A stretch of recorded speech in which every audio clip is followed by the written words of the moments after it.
algunos que están pagos ya, otros no. Pero yo los marco aquí, hermano. Yo tengo capítulo, es largo, tenemos que... Ya estamos. Bendecido sea el Señor. Bendecimos a los hermanos que están aquí. Yo siempre digo a los que estamos aquí y a los que nos ven por allá, por internet, hermano, ¿verdad? Online. Se conectan con nosotros. Qué bueno que está ahí hoy, mañana y siempre. Ya que sí, Dios es bueno. Hoy vamos a tener la última lectura de este expositor, el estudio 26, para aquellos hermanos que nos siguen en el expositor. ¿Qué dice el propósito de los milagros? Yo puse, los milagros producen paz en medio de la tormenta. Los milagros producen paz en medio de la tormenta. Y para aquellos que no tienen expositor, vamos buscando ahí Hechos capítulo 27. Y aunque es todo el capítulo, hermano, para que podamos entender la historia, vamos a tratar de leerlo ligerito por parte o hasta donde podamos llegar, ¿verdad que sí? Porque la verdad que es una lección, una lectura bastante extensa. Así que Hechos capítulo 27, y vamos a empezar a leer desde el verso 1, porque es hasta el verso 36. Ajá, pero ahí vamos poquito a poco. Y fíjense, yo lo llevaría hasta el capítulo 28, verso 1, porque realmente hasta ahí es donde termina la odisea del apóstol. La verdad central que vamos a aprender hoy, aunque yo siempre pongo enseñanzas de la lección, pero la verdad central global dice, el Señor puede calmar la tempestad, pero a veces no lo hace porque tiene un propósito mayor en el cual Dios es glorificado y muchos son bendecidos, ¿verdad? El Señor puede calmar la tempestad, pero a veces no lo hace. No lo hace, porque Él tiene otros propósitos. Amén. ¿Verdad? Nosotros quisiéramos que en todas las tempestades que vienen a nuestra vida, en nuestras luchas, en nuestras situaciones, Dios obrara, ¿verdad que sí? Y que queremos ver un milagro y queremos, hermanos, que Dios envíe una respuesta en nuestra vida inmediata, en medio de las circunstancias que estemos. Pero no es así, a veces no es así. No es así. Nosotros no le podemos ofrecer al mundo un evangelio sin dificultades, sin luchas y sin pruebas. Porque Jesús mismo no le mintió a la gente. Jesús no le mintió a la gente. Entonces nosotros no podemos decirle a la gente, vas a venir a Cristo y todo te va a ir bien y no vas a tener dificultades, ni vas a tener luchas, ni vas a tener persecución, ni vas a tener tropiezos en la vida como cualquier ser humano. Porque hacer eso sería mentir.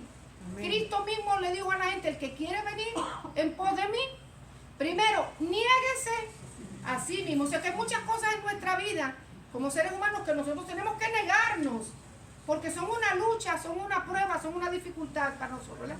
Niéguese a sí mismo, tome su cruz cada día. Número 2, hay una cruz que todos nosotros tenemos que llevar. Amén. Una más pesada que otra, pero eso no quiere decir que no traen también, hermano, sus adversidades y sus luchas. Y dice, siga en pos de mí, la negación, ¿verdad que sí? Así que el Señor siempre dijo, en el mundo tendréis aflicción. ¿Pero qué dice? Confiar, yo he vencido al mundo, porque mientras estemos en esta tierra, somos seres humanos, hermano, mientras estemos en esta tierra, vamos a tener dificultades, vamos a tener luchas, vamos a tener problemas, hay momentos difíciles, hay momentos de tempestades, que yo siempre he dicho y recalco en esto, no siempre nos los buscamos nosotros, pero siempre hay quien nos los trae, porque eso es así. Usted y yo queremos vivir en paz, pero nunca falta aquel que traiga la lucha, y a causa de que somos parientes, que somos hermanos, que somos familia, que somos esto, que somos amigos, siempre nos vamos a ver directa o indirectamente envueltos en ella. Lo que sí, amado mío, déjeme decir una cosa, carga que no le corresponde a usted y Dios no se la da, no la lleve. Amén. Porque eso es lo que hay algunas situaciones que drenan a uno, lo drenan, hermano, le quitan el gozo, le quitan la alegría, le quitan la paz. Si tú no quieres seguir adelante, no sigas, sino, pero tampoco me vas a arrastrar a mí. O sea, hay situaciones y tempestades que no podemos nosotros dejar que nos arrastren porque nos quitan la vida. Nos quitan la vida. Hacemos lo que venga a nuestra mano para hacer, pero depende del otro. Ya no depende de mí. Ahora, esta circunstancia que nosotros vamos a ver hoy dependía de todo el mundo. Dependía de todo el mundo. Todos tenían que trabajar en equipo. Dice, el Señor puede calmar las tempestades, pero a veces no lo hace. ¿Por qué Dios no actúa siempre de la misma manera? Si nosotros leemos la Escritura, nosotros quisiéramos que Dios siempre actuara a favor nuestro. A favor nuestro e inmediatamente, ¿verdad? Como si tuviéramos un microondas, que en la mañana metemos la tacita de café y le damos un minuto y ya está todo hecho. No es así, no siempre es así. Y fíjese, no siempre Dios opera de la misma forma. No lo hace ni como nosotros queremos, ni siempre de la misma manera. Entonces, nosotros vamos a ver esta lección, que aunque eran siervos del Señor, que aunque eran siervos, que aunque ahí en ese barco iban en medio de esa tempestad, habían 3 siervos de Dios. Dios no es que no metió su mano para calmar la tempestad, pero tampoco la alivianó. Dios tomó cartas en el asunto, dio instrucciones y dependía de ellos si iban a salir adelante o no. O sea, Dios puede intervenir en lo que sea las enseñanzas de la lección. Y fíjese, hermano, a veces me da tristeza porque hasta nos enojamos con Dios. ¿Verdad que sí? Y le echamos la culpa de nuestras circunstancias. Y a veces somos hasta más atrevidos. Le damos instrucciones a él de lo que tiene que hacer. ¿Verdad que sí? Le decimos, tú tienes que hacer y tú tienes que hacer. Dios no tiene que hacer nada de lo que a nosotros se nos antoje. Dios hace lo que Él hace porque Él es Dios y Él tiene un plan. Punto.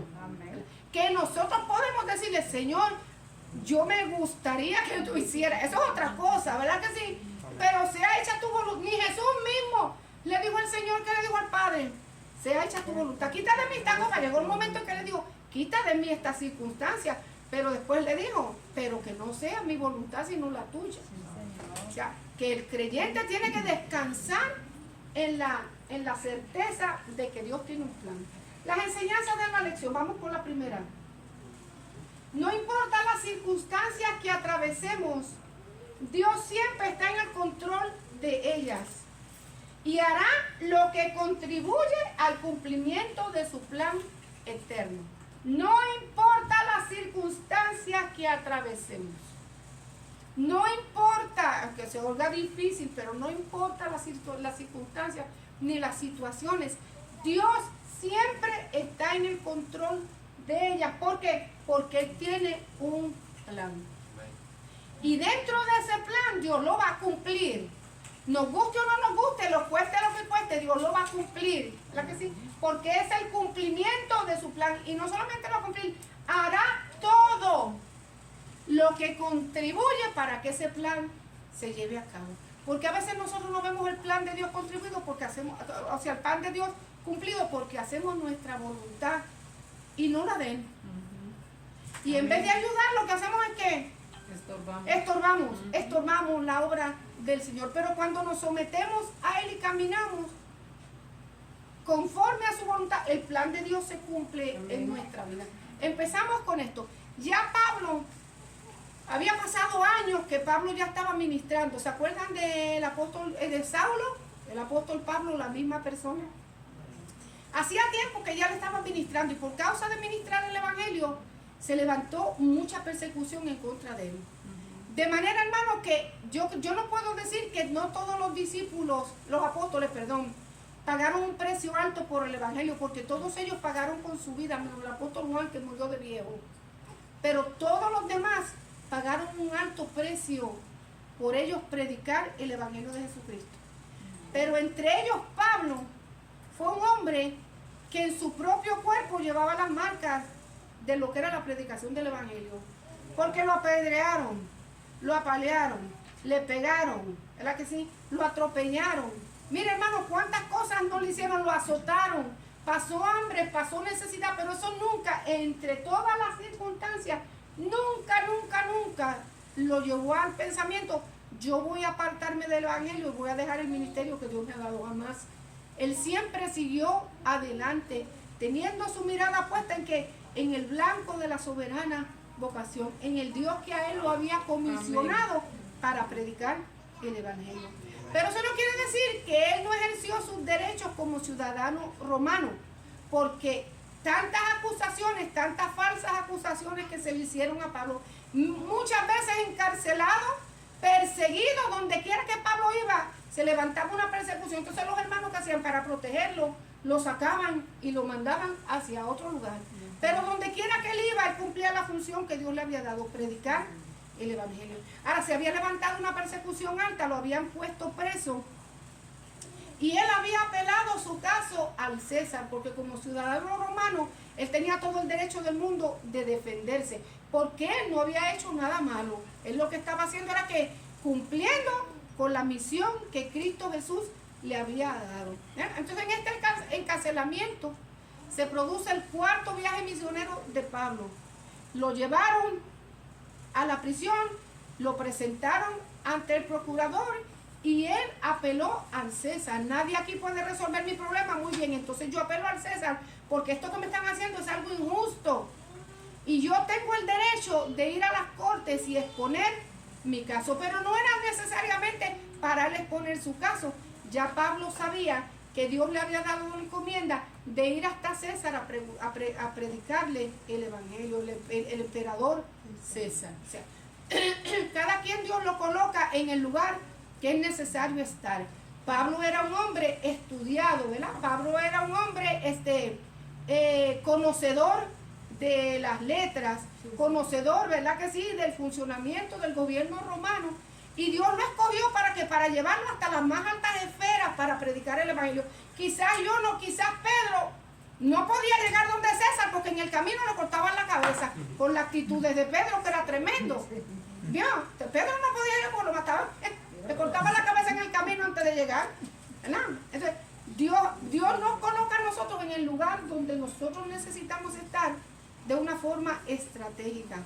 Entonces, Pablo sí tenía la oportunidad de llegar hasta César, porque recuerden que Pablo había funcionado, era un funcionario del gobierno romano antes de convertirse a Cristo. O sea, era un militar antes, era parte del Sanedrín, ¿verdad que sí? Entonces tenía la oportunidad y era conocido, era reconocido.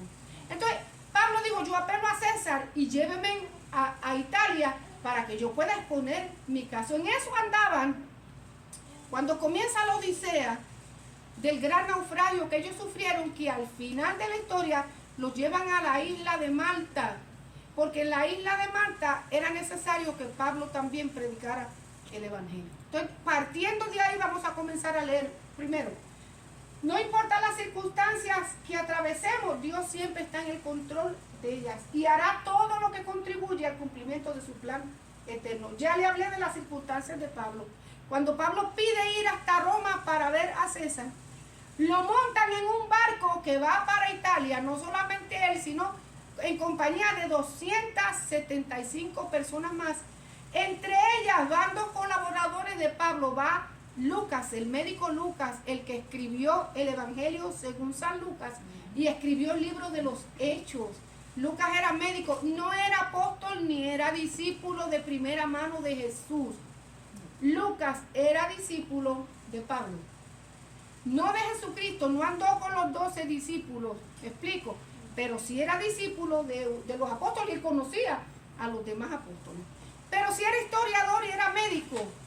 Y entonces en los viajes de misioneros, pues Lucas acompañó a Pablo.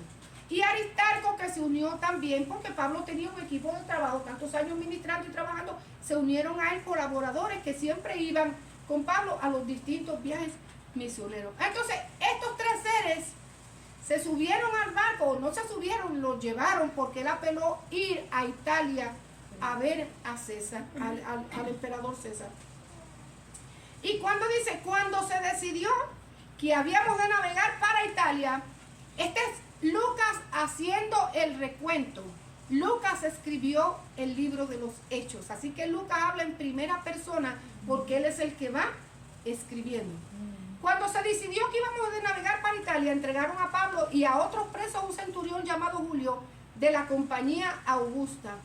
Y embarcándonos en una nave adramitena que iba a tocar los puertos de Asia, zarpamos estando con nosotros Aristarco Macedonio de Tesalónica. Apunta el nombre por si acaso usted va a tener un varón, ahí lo tiene muy bonito, Aristarco.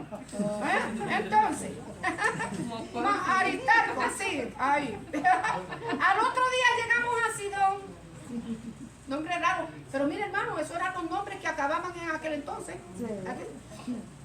Y no se sorprenda que muchos nombres de esos raros hoy están siendo escogidos para ponerle a los bebés cuando nacen. Así que no me extrañaría que un día aparezca una con un Aristarco por ahí. Al otro día llegamos a Sidón y Julio, tratando humanamente a Pablo, le permitió que fuesen los amigos para ser atendidos por ellos, porque Julio reconocía que Pablo era un siervo de Dios. Entonces a Pablo por ese lado siempre lo trataban de una forma especial. ¿Por qué? Porque había gracia. Todos los siervos de Dios encuentran gracia delante del Señor, hermano. Dios los pone en gracia. Pablo tenía esa bendición. Y haciéndonos a la vela desde allí, navegamos a Sotavento de Chipre, porque los vientos eran contrarios. En este capítulo vamos a encontrar muchos términos usados en la navegación. Algunos los entiendo, otros no. Y si lo encuentra abajo, apúntalo y búscalo en el diccionario, porque no los vamos a hablar todos. Pero si usted ha navegado en alguna ocasión, pues se va a familiarizar con ello.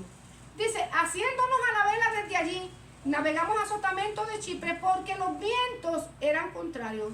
Habiendo atravesado el mar frente a Cilicia y Panfilia, arribamos a Mira, ciudad de Licia.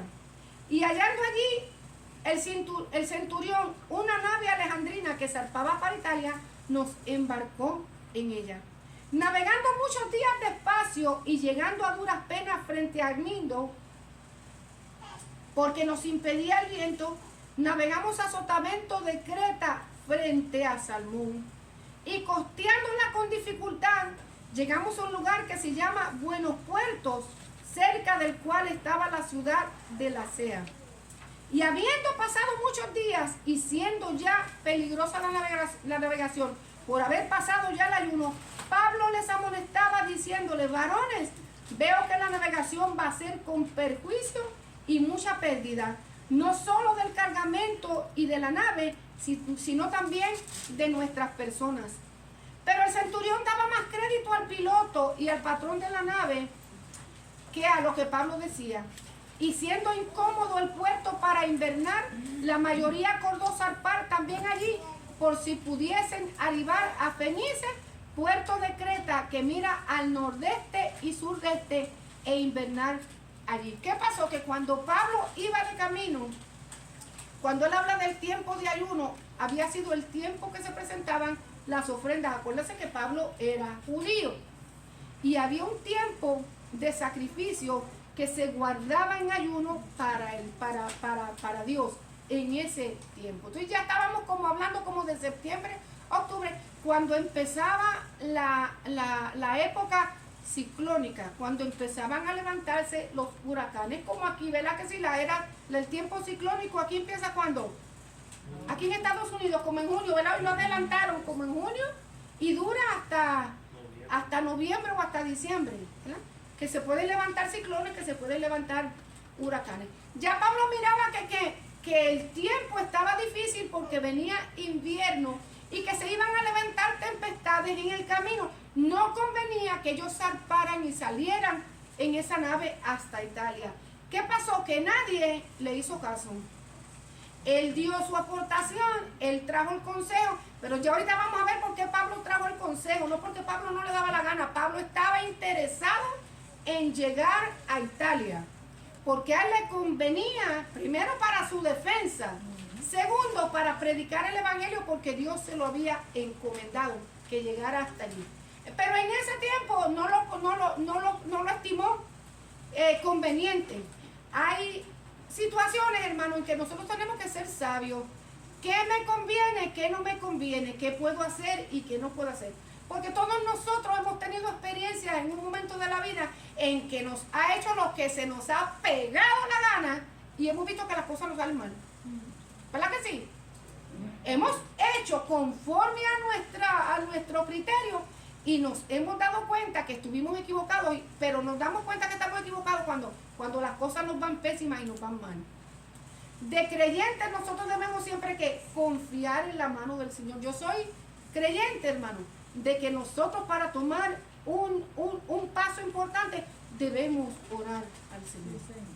Buscar la dirección del Señor. De hecho, siempre debemos buscar la dirección del Señor. ¿Por qué? Porque Él conoce el pasado, Él conoce el presente y Él conoce el futuro. Y nosotros como creyentes dependemos de la gracia de Dios para que todas las cosas nos vayan bien.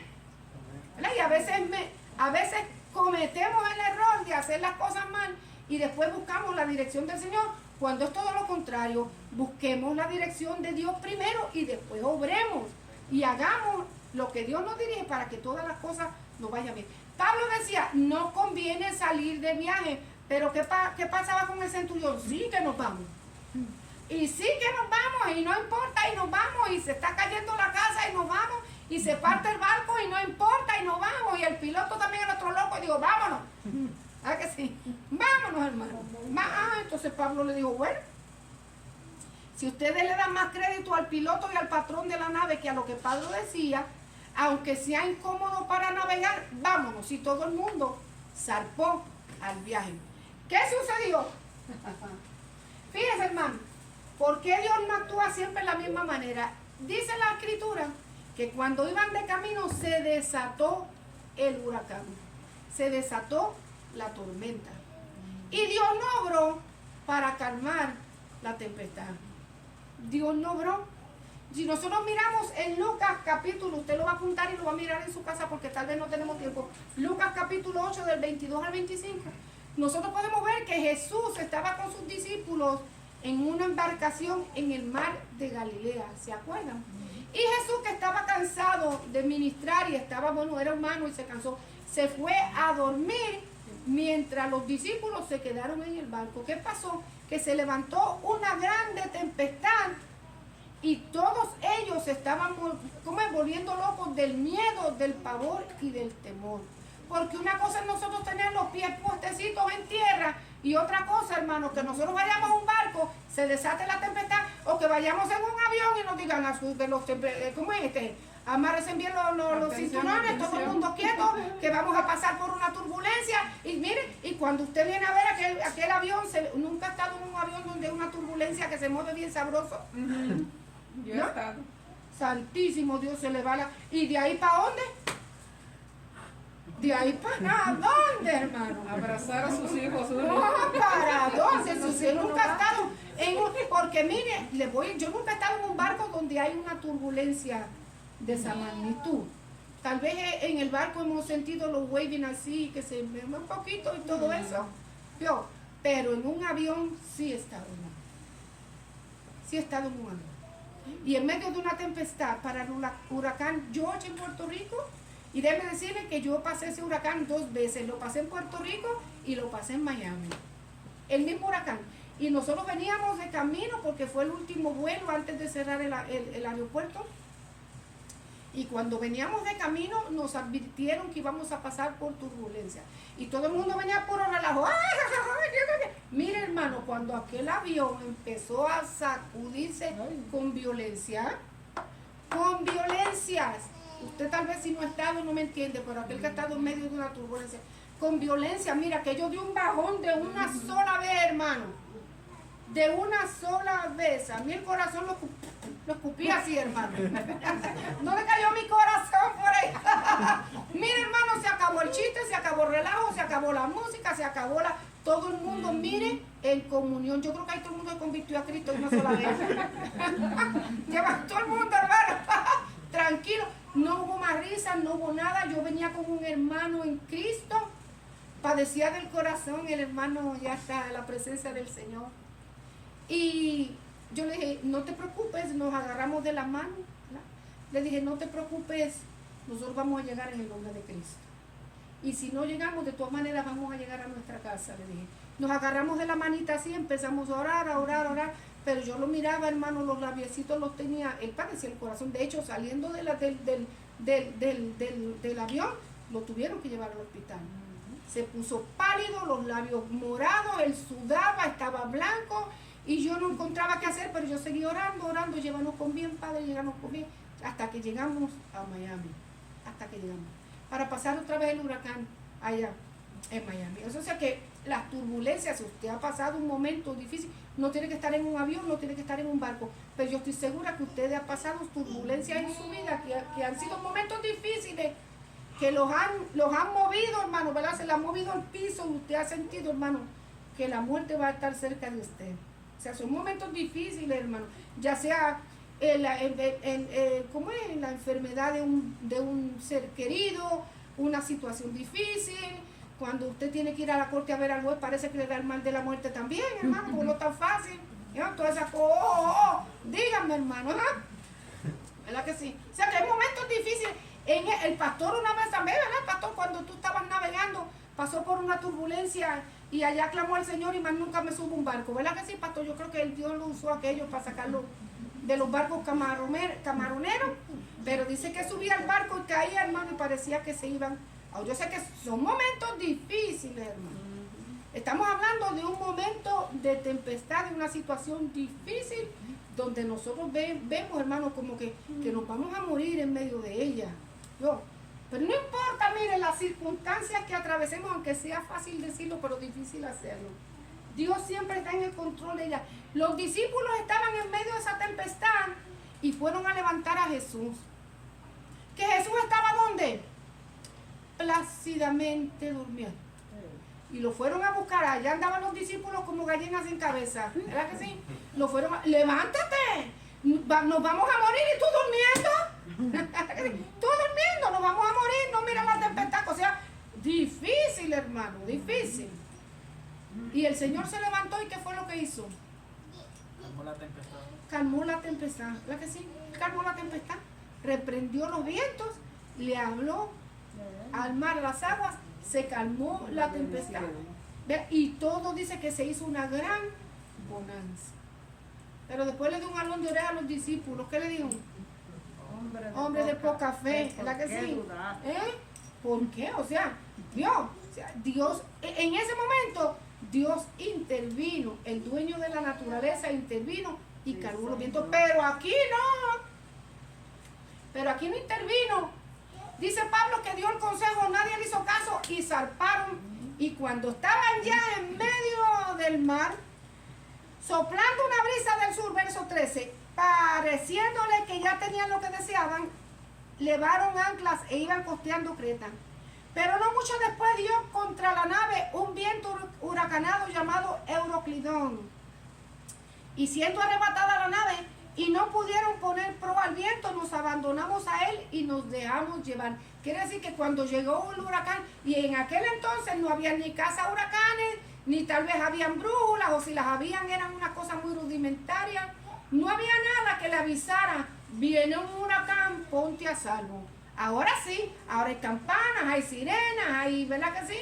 Caza huracanes, aviones, y nos vuelven locos con eso. Pero en aquel entonces no. En aquel entonces se dejaban llevar por dos cosas, por los vientos y por la experiencia. ¿Verdad? Se encontraron en medio y dice, como no pudimos hacer nada más, nos abandonamos al huracán y nos dejamos llevar. Y habiendo corrido a sotavento de una pequeña isla llamada Clauda, con dificultad pudimos recoger el esquife. El esquife era que el barquito que ellos arrastraban por si acaso la nave se iba a pique. Acuérdense que tampoco era el Titanic lo que ellos llevaban ahí. Era un barco, hermano, bien hecho, pero tampoco una cosa moderna, ni de acero, ni nada. Era de madera, bien hecho. Tenían que arrastrarlo por si acaso se hundía el barco, todos los que cupieran se metían en el barquito. Hasta el día de hoy, ¿verdad que sí? Ustedes ven esos grandes barcos y los llevan, no los llevan arrastrando, pero los llevan a los lados, para que por si acaso hay una emergencia, todo el mundo pueda meterse ahí y salvar su vida. Y una vez subido a bordo, usaron de refuerzo para ceñir la nave, y teniendo temor de dar en la sirte, arriaron las velas y quedaron a la deriva. Pero siendo combatidos por una furiosa tempestad al siguiente día, empezaron a lijar. Lijar quiere decir a sacar todas aquellas cosas que estaban en el barco haciendo peso. ¿Para qué? Para evitar que el barco se hundiera. Era un barco de trigo y empezaron primero que a tirar el trigo al mar para hacerlo un poquito más ligero y que cuando subiera y bajara el barco no se fuera. Dice, y al tercer día con nuestras propias manos de la nave.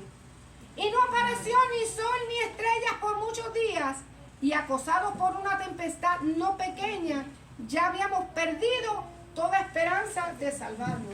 Fíjense, versos 9 al 26, la enseñanza que vamos a aprender es esta. Existe una notable diferencia entre los que atraviesan por dificultades sin la ayuda de Dios y los que pasan por ellas junto al Señor. Hay una diferencia entre los que pasan por situaciones difíciles teniendo a Cristo y estos no teniéndola. ¿En qué se nota la diferencia? Aquellos ven cómo sus esfuerzos se agotan y sus recursos se fuman, mientras que los creyentes dependen de la ayuda poderosa de Dios, quien nunca falla. El que no cree, el que no tiene a Cristo en el corazón, agota todos los recursos que tiene a la mano. Se agota financieramente, se agota emocionalmente, se agota mentalmente, agota sus recursos económicos porque él piensa que esos recursos que tiene a la mano son los que lo pueden sacar a flote para solucionar el problema. Todo lo contrario al creyente. El creyente pone su confianza primero en ¿quién? En Dios. Yo lo dije al principio, cuando viene un momento difícil, lo ideal no es nosotros obrar, lo ideal es que buscar la dirección de Dios primero. Y cuando nosotros buscamos la dirección de Dios primero, Él nos va a decir qué hacer, porque el creyente tiene que entender y tiene que saber que Dios habla. El Señor nos dirige, que por su Espíritu Santo nos da las instrucciones y las directrices que nosotros tenemos que seguir.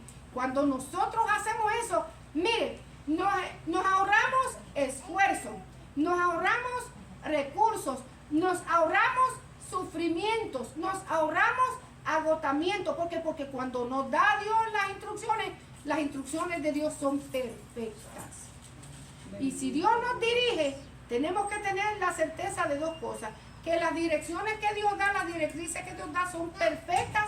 Segundo, que Él no va a fallar. Amén. Y que cuando Él nos dice, haz esto, es porque Él sabe que tomando esa dirección, nosotros vamos a llegar a puerto seguro. Nos va a ir bien. ¿Por qué muchas veces las cosas no nos van bien? Porque nos desenfocamos. ¿Por qué? Nos desenfocamos de Dios Nos desenfocamos de Dios. ¿Por qué más? y ponemos la mirada en el problema. Porque ponemos la mirada al problema. ¿Y por qué más? Porque no sabemos esperar, Porque no sabemos esperar. ¿Y por qué más? porque actuamos. Porque hacemos lo que nos da la gana. Bien, usted lo dijo más fino, actuamos. Hacemos lo que nos parece. Y cuando nosotros hacemos lo que nos parece y no lo que Dios nos dice que hagamos, las cosas nos van a salir mal. Porque ¿para qué entonces le pedimos a Dios directrices si no las vamos a seguir? Entonces, cuando las cosas nos van mal, nos desenfocamos. ¿Qué más dijiste? Ya lo olvidó. ¿Ah? Esperamos. No esperamos en el Señor y actuamos. ¿Por qué a Abraham le fue tan mal con la mujer que tenía? ¿Por qué le fue tan mal con Ismael? Porque Por no esperar. Por no esperar cuando Dios le dijo que esperara. Si es más, a Abraham y a Sara le fue de ampanga, Él a le los hizo- dos, ¿verdad? le Que porque hizo ella fue la caso a inventora. Sara, le Ella fue la hizo- inventora. le hizo caso a Sara. Ah, porque Abraham le hizo caso a Sara. Usted no le haga caso a Sara, ¿sabe? No le haga caso a Sara. Busque la dirección del Señor. Aquí no hay nadie que se llama. Tú te llamas Sara, ¿verdad, mi niña? Qué bueno. No le haga caso a Sara. No le haga caso a Sara. Si nosotros buscamos la dirección de Dios, las cosas nos van a ir bien. ¿Verdad que sí? Un ejemplo, ¿y cuántos hombres en la escritura? ¿Por qué le fue mal a Josué con sus vecinos? Porque no le hizo caso al Señor. Los vecinos vinieron y le contaron un cuento y que hizo alianza con ellos y después le fue mal. O sea, cuando buscamos, Dios tiene el control de todas las cosas. Los que no tienen a Cristo ven sus fuerzas que se agotan y sus recursos se fuman. Mientras que los creyentes dependen de la ayuda poderosa de Dios, quien nunca falla. Hay que cobrar ánimo y confianza en la protección divina cuando la tormenta parezca no cesar. Pablo, Dios le había dado en directrices, le había dicho que mi experiencia en el Señor dice que el tiempo está malo, que no es tiempo para zarpar, que es tiempo para quedarse en tierra. Pero ninguno de ellos escuchó al Señor, no escuchó cuando el siervo hablaba. ¿No le ha pasado que usted, hermano? A veces la gente le pide, bueno, ¿y tú que eres de la iglesia? Dime qué puedo hacer. Mire, una cosita que a veces nosotros los pastores miramos. Muchas veces la gente quiere un consejo o una orientación, ¿verdad? Porque no me gusta decir mucho la palabra consejo porque eso no... Una orientación. Pero vienen cuando ya tienen una decisión previa tomada. Que usted me orienta, que usted me aconseja qué puedo hacer, pero ya yo mismo le dan la respuesta de lo que tiene que hacer. ¿Qué tú vas a hacer? Ah, pues yo estoy para que viene a buscar un consejo. Si ya tú sabes lo que tienes que hacer, ya tú decidiste lo que vas a hacer. Entonces, muchas veces uno los orienta y hacen lo contrario. Cuando uno ve, mire, ¡pah!, el cantazo en el suelo. No hiciste caso omiso a la palabra de Dios, que es la que te aconseja y te dice. Entonces, muchas veces, ahórrese la visita al pastor y ahórrele el tiempo de tomarlo 2 horas en la oficina si ya usted tiene decidido lo que va a hacer. Así es. Ahórrese el tiempo, hermano. Eso Es la que ahorrémonos el tiempo mejor. No lleve al pastor 2 horas con el mismo cuento si ya usted sabe lo que va a hacer. Ahora, si usted necesita una orientación por la palabra, el pastor lo va a llevar. Mire, aquí está lo que dice la Biblia. Toma tus propias decisiones después. Porque es así. Y después cuando le salen mal, ay, hermano, hay que oírle el telele. Cuando las cosas le salen mal, hermano. ¿Qué pasó con esta gente? La actitud de los náufragos. Aquí vamos a ver. Dice: al tercer día con nuestras manos arrojamos a los aparejos de la nave. Entonces Pablo, 21, como ya hacía mucho que no comíamos, puesto en pie en medio de ellos, dijo: habría sido por cierto conveniente, oh varones, haberme oído y no zarpar de Creta tan solo para recibir este perjuicio y pérdida. En otras palabras, decir, no quería decírselo, pero se lo dije, te lo dije, ¿verdad que sí? Yo lo dije. Pero ahora os exhorto a tener buen ánimo, pues no habrá ninguna pérdida de vida entre nosotros, sino solamente la nave. Le habló con una certeza. Dio el consejo con una certeza. No me quisieron oír primero, no se lamenten ahora. Pero de hoy en adelante, escuche sabio, hermano, oír a los siervos de Dios dando un buen consejo. Hay consejos que yo no le digo que no los escuche, porque hay consejos buenos y hay consejos malos. Seamos sabios escuchando la voz de Dios primero, para que las cosas nos marchen bien. Pablo dice, hacía tiempo que no comíamos. Pasaron, pero ¿a quién le daba deseo de comer en medio de una tempestad como esa? Sin saber si vamos a llegar a la orilla o no, sin saber si vamos a salir al otro lado o no, sin saber qué va a pasar con nosotros, sin saber si podemos llegar a un puerto seguro en medio de esta tempestad. Óigame, porque a veces nosotros una vez fuimos a un crucero y yo me paraba afuera, en el balcón, a mirar. Y yo miraba, hermano, el océano es inmenso. Y nosotros tan pequeñitos que de verlo nada más, hermano, mi corazón me palpitaba. Le decía, Señor, guárdanos aquí. ¿Quién me mandaría a encaramarme en esto, Padre? ¿Quién me mandaría a encaramarme aquí, Señor? Pero bueno, es inmenso, hermano, el océano. Y sentimos y era como en octubre. Y yo decía, Señor, que no se desate, Padre, ningún huracán aquí. Aquí vamos tus siervos, acuérdate que tus siervos vamos aquí. Es bien difícil, hermano, en medio de una tempestad. No se ve fin, ¿verdad? No se ve fin. Y si usted ve un barquito por allá, a lo mejor es un barco más grande que el que usted va, pero se ve por allá y dónde vamos a caer. Y que, ay no, hermano, qué tragedia. Yo no miraba nada eso, no salía. Después de las 3 de la tarde yo no salía. Dice, así se sentía, no habían comido por mucho tiempo, porque no había ánimo, porque había miedo, porque había pavor, porque había terror, sin saber si íbamos a llegar allá. Pero Pablo tenía una palabra de Dios, hermano, porque Dios se le revela a sus hijos. Dios se le revela a sus hijos. Y en medio, mire, en medio de la tempestad, Dios tiene un propósito mayor para que su nombre sea glorificado y muchos sean bendecidos. Todo el mundo andaba en paz